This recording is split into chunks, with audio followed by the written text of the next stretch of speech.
Hola hermanos, es un placer poder estar nuevamente con ustedes compartiendo este segundo capítulo de la serie de Gálatas. Hoy día vamos a ver los versículos 6 y 7.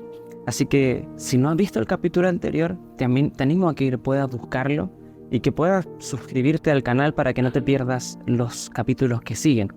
Así que vamos a Gálatas 1, versículos 6 y 7.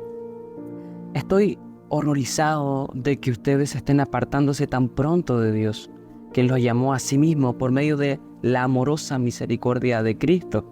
Están siguiendo un evangelio diferente, que aparenta ser la buena noticia, pero no lo es en absoluto. Están siendo engañados por los que a propósito distorsionan la verdad acerca de Cristo. En este contexto, la iglesia de Gálatas está bajo ataque. Y el enemigo está completamente identificado. Pablo lo tiene claro. Son los judaizantes. Están enseñando doctrinas equivocadas, un evangelio diferente. Pero en esta oportunidad no vamos a hablar de los judaizantes. El libro nos da un espacio bastante amplio para que podamos conversar más adelante sobre ellos. Hoy día quiero que nos enfoquemos precisamente en este concepto del evangelio diferente. Y al respecto, fíjese algo bien importante. Pablo no dice estoy horrorizado por este falso evangelio. No dice estoy horrorizado por los que enseñan este falso evangelio.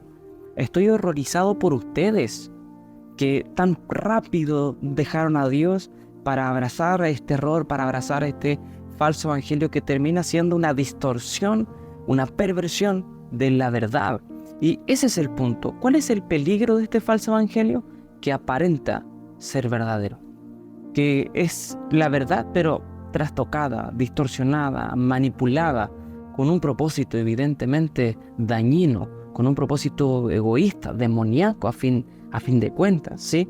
Ahora, si hay un falso evangelio, ¿cuál es el verdadero evangelio? ¿Cuál es el evangelio, esa buena noticia que está siendo atacada?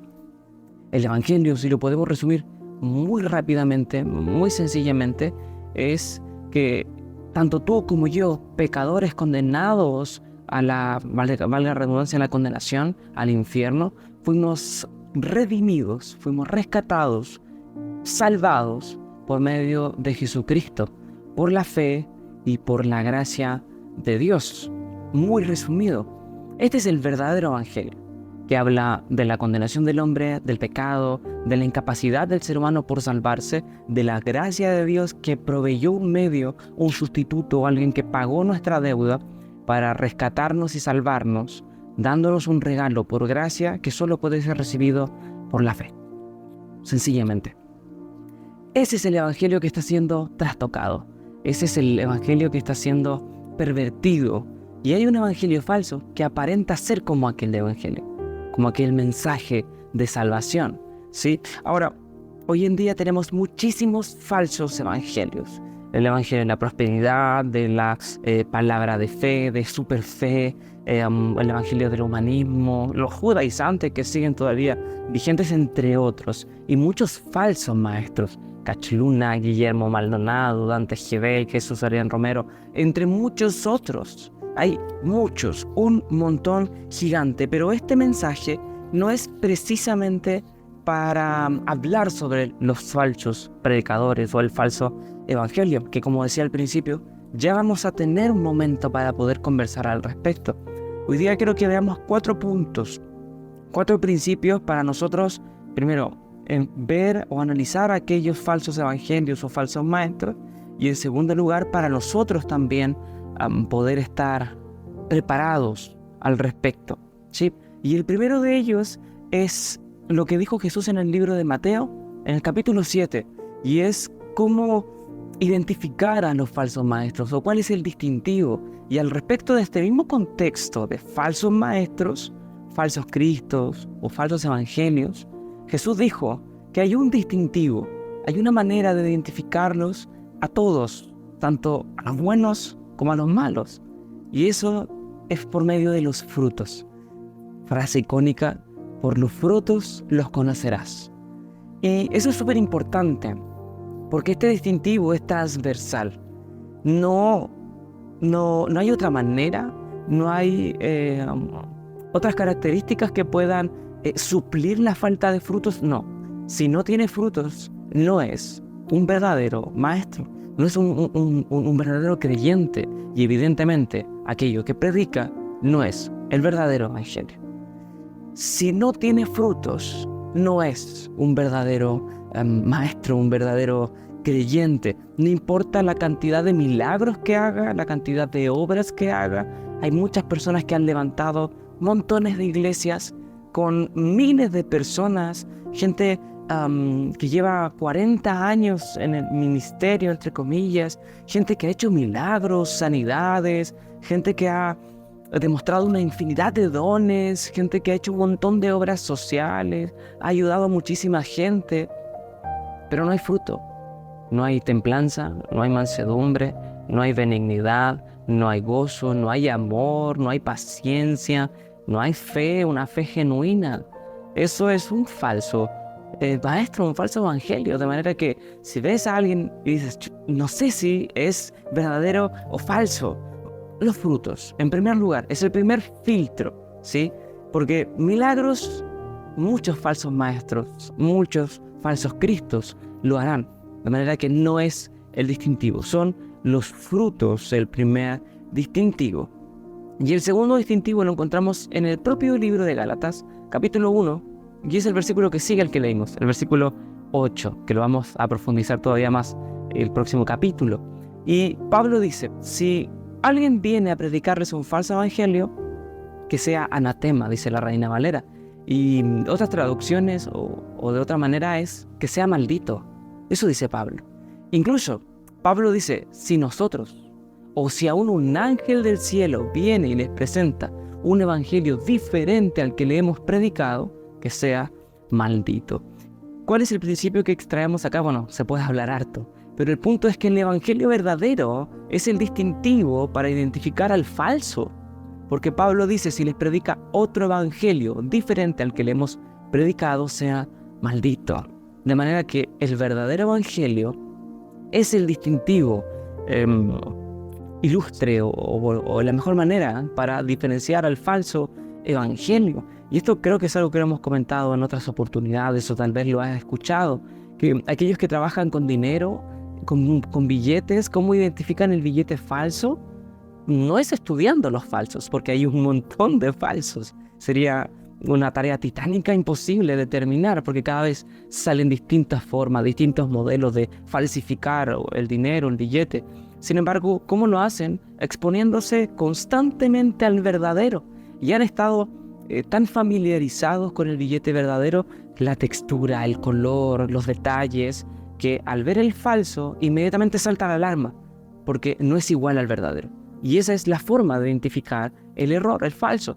Con el evangelio sucede exactamente lo mismo.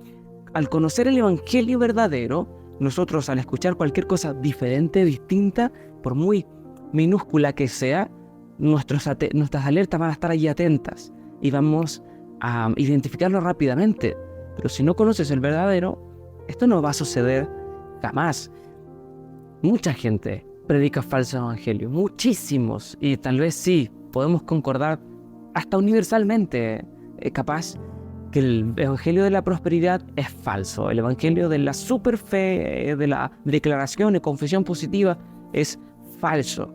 Sin embargo, no son los únicos evangelios falsos. Tal vez dirás, no, yo escucho a ciertos pastores, ciertos maestros, o incluso tus pastores dirás, mis pastores en verdad no predican sobre eso, así que no son falsos evangelios o no son falsos maestros. No, ojo, cuidado, porque no es así. Pablo no dijo, cualquiera que predique de prosperidad es falso y sea anatema. No, cualquiera que predique un evangelio diferente. Y diferencias pueden haber montones. Hay muchos predicadores que sí, no hablan de dinero, no hablan de prosperidad, no hablan de una confesión positiva, pero su predicación solo se basa en temas familiares, en amor, en asuntos sociales, en justicia, en asuntos emocionales o incluso asuntos morales, pero nunca predica sobre el pecado, sobre la necesidad de arrepentimiento, que solo Jesús salva, que Jesús viene a buscar una iglesia santa, pura, que necesitas arrepentirte de tus pecados, nunca confronta, nunca habla acerca de Jesús como el salvador del pecado, sino habla como el Jesús como un guía, como una ayuda, como la Biblia como simplemente también una guía o una ayuda para que podamos ser mejores personas. Eso es un falso evangelio, porque no está predicando el verdadero. ¿Te fijas cómo el verdadero evangelio nos separa del falso? Tercer punto, lo que leímos en el principio, Gálatas 1, 6 y 7. Y esto es para nosotros. Estos dos principios últimos es para que nosotros lo apliquemos. Y es que debes conocer la verdad. Aprende, estudia, escudriña la Biblia, asiste a estudios en tu iglesia, seminarios, institutos bíblicos, busca la manera de capacitarte, ten una buena base teológica, compra libros, Biblias de estudio, comentarios, ve personas que hayan estudiado, sigue a pastores fieles, hombres que enseñen correctamente la palabra, asiste a escuelas dominicales en tu iglesia, si hay cultos o si hay momentos de discipulado, asiste. Si hay estudios en tu iglesia, asiste. Si no lo hay, pídelo. Habla con tus pastores y pídeles, exígeles que hagan estudios, que te enseñen la palabra. Habla con tus pastores, expón tus dudas, haz preguntas, busca. Estudia, pasa tiempo con tu Biblia. Si no tienes, consigue una. Lee la palabra, lee las escrituras. Si hay un pasaje que no comprendas, que te cueste entender, busca, pregunta a tus pastores. Pero estudia, conoce la palabra. Si no la conoces, vas a ser engañado. Si no la conoces, tu fe va a estar débil. Una fe superficial no permite una adoración profunda, sino solo superficial. De manera que cualquier problema o proceso te va a botar, te va a dejar en el piso. Tu fe va a estar allí tambaleante. Cualquier error, cualquier falso evangelio te va a corromper. Aprende y estudia las Escrituras. Eso es fundamental. Y en último lugar, quiero citar el libro de Hechos, aquella iglesia de Berea en el capítulo 17, que era más noble que la iglesia de Tesalónica, o los creyentes más nobles que los creyentes de Tesalónica. ¿Por qué? Porque Pablo les predicaba y ellos no decían amén. Ellos veían las Escrituras y si estaba conforme lo que Pablo decía a lo que las Escrituras decían, recién ahí ellos decían amén. No les digas amén a todo. Y ojo, fíjate lo que voy a decir. No me creas a mí. Termine este mensaje y anda a las Escrituras a leer y a corroborar si acaso lo que acabo de decir es correcto. Créele a la palabra de Dios. Y si un hombre, un predicador, un maestro, un pastor predica conforme a la palabra de Dios, ahí di amén. Ahí sí confirma. Pero no aceptes todo lo que se te diga. Y aun si tu pastor predica en la sana doctrina, tú anota los versículos, te animo. Si tienes dudas, no estoy seguro si lo que dijo el pastor es correcto. Bueno, anota los pasajes, llega a tu casa, lee el pasaje en su contexto y estúdialo, si acaso es correcto o no. Así que te animo. Estos principios que sirvan para que nosotros estemos alertas, atentos y para que tengamos cuidado del falso evangelio, porque se disfraza de piedad y está allí acechando con artimañas, con astucia para engañar. Así que estemos preparados, no le digamos amén o sí a todo. Conozcamos las Escrituras y filtremos aquel falso evangelio mediante los frutos y mediante el propio evangelio verdadero. Así que estemos alerta y guardémonos del error. Que el Señor te bendiga grandemente.